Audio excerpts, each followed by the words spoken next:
Alright, welcome back, folks. We are in the match. Sorry, just gotta press the buttons. Now, but we are in the losers portion of the EIZO Holiday Brawl. It's day one. We got two group stages to play.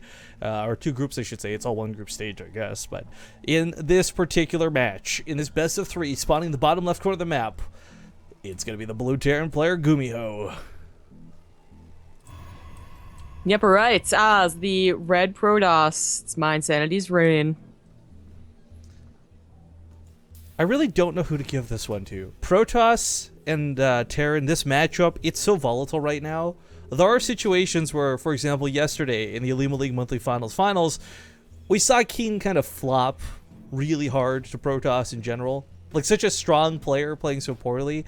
It's not at all unheard of, but at the same time, you never know. This could be one of the kryptonites of these guys, where Gumiho might be the most badass Terran versus Zerg player we've seen in the last year, but maybe he completely flops versus Protoss, or versus Rain. I mean, let's not forget that outside of the races, there are two very talented and I'd say very smart players behind each of these.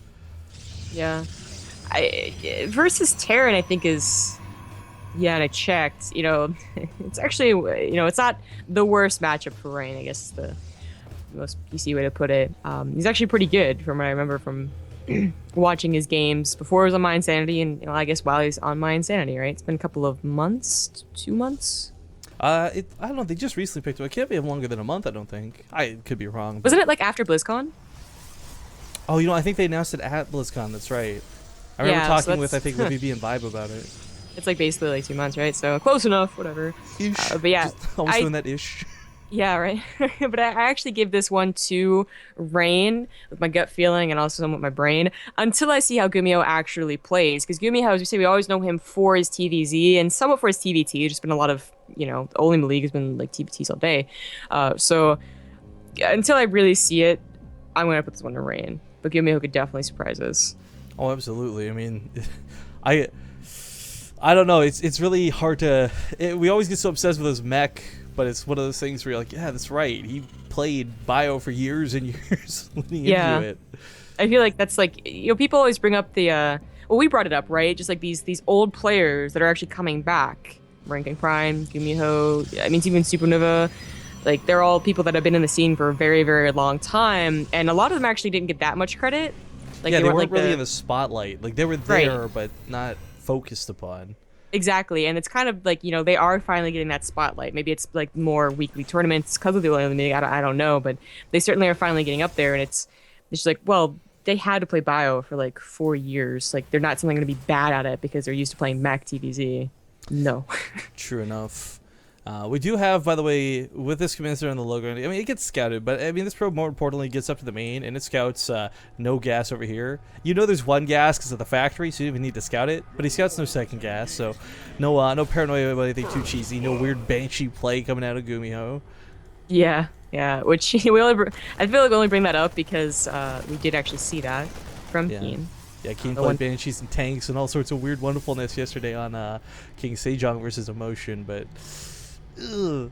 It's always like I never want to rule it out because you're like, if one player could do this, another certainly could. But I like the Hellions coming out.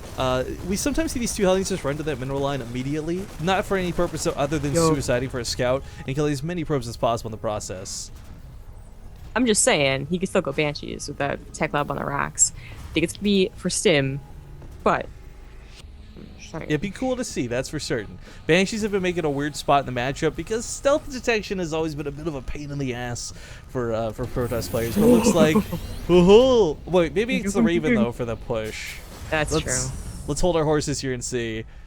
I mean, I want to get hyped for a Banshee, but I would definitely like to see a Raven with like Hellion push. That doesn't seem to make a lot of sense. It's more like a Raven with like a tank push. He's banking up that gas zombie grab, hitting for 200. Looking for that Raven. Yeah, all right, so there's a lot of pros to the Raven. Oh, that's really cool. Force out the overcharge and she gets out of there alive. Chooses not to sacrifice the Hellions for probe kills, which is sometimes the case. But the Raven, guys, a lot of people forget this. It basically counters the mothership core. The photon overcharge costs 100 energy, and so does the point defense drone, and they absolutely nullify one another. So it's like, what is he gonna do with this? I mean, I don't know what actual push is coming underneath the Raven, but the other big benefit to this is it does cover against Dark Templar pretty easily as well.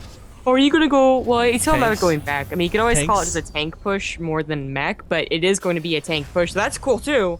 And what do I really need to scout after, the 8 minutes or whatever? So we've actually seen games where Protoss do not scout its mech until like the push comes. That's always the ideal situation. But Ray knew it from the beginning. He's getting Immortals, he's getting Blink, he's determining what type of play he wants to play Yeah. to actually beat mech. So I was going to interject real quick. Looks like our explanation of the post pause didn't actually get transmitted, and I did have to reboot the stream manually. That being said, guys, you missed about 30 seconds of segue where we're just pointing out that Gumiho is in fact going full-fledged mech. You really didn't miss much, and the pause was thrown down immediately upon the disconnect. There's no interruption to the gameplay, no engagements were happening, and nobody was affected by it. So hopefully you're all caught up. We're back in the action now, and we will be taking some time after this series to try and resolve issues. For the time being, though, we do have some Heli run-bys setting up. Lots of Immortals, but Immortals don't deal bonus damage versus Hellions, so these may be able to slip by and force out yet another overcharge.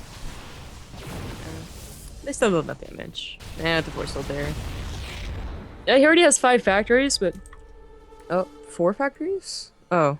Well, I think he wants 5. So that Barracks dying is actually kind of sucks. He's going for a push though, so it's not turtle mech, at least not yet, and we'll see what he can do. But as I said before, like, Rain already determined how he was going to combat this. There is someone who goes for air, for example, like carriers even, but like voiders as well. And there are people that go like pure blink and immortals, which is basically what Rain is doing. And he's starting to add in charge and archons, but the immortals themselves are usually quite good. Oh, SCVs are being brought. Wow, he's really not going to go for macro in this. Whoa. Well, lots of repair potential, lots of damage, that's for certain. The tanks aren't sieging up, though. Staying on siege point defense drones coming down is going to nullify a lot of that stalker damage. Those SCVs repairing this tank, though, are keeping it alive through Immortal Fire. When do you ever see that happen? That tank took so many shots. Now pushing into the natural base. Rain has not really got that much left to defend with. There's still tanks now finally sieging up for the first time in this fight. SCVs on the front line being pulled. And, of course, those repairs were looking fantastic for a time. Was he focusing the tanks? I think he was trying to, yeah. I could have sworn I only saw like 2 of them. Like a couple of them were like hitting Hellbats, and that's not what you want. So he definitely was at the end right there. And the Blink Stalkers can blink on top of the tanks, and I think just due to reinforcements. Well, actually, maybe not. The Hellions are reinforcing faster than I thought they would, just starting to Hellbats when they get here. The SCV repairs this game. The Viking picked up by the Medevac, the Micro, the moves out of Gumiho. Holy moly! He takes game number 1 off of Rain, and he does it in an absolutely fantastic manner. So again, my apologies for that disconnect, guys. To explain real quick, it's not a DDoS attack, and it's not a challenger request to have one by any means, but what seems to happen is my ISP has failed us several times. I've looked into alternates, and there's really not better options, sadly, around where I live. And the way it seems to work, for whatever reason, I'm going to restart StarCraft, that's right, while you get the map up.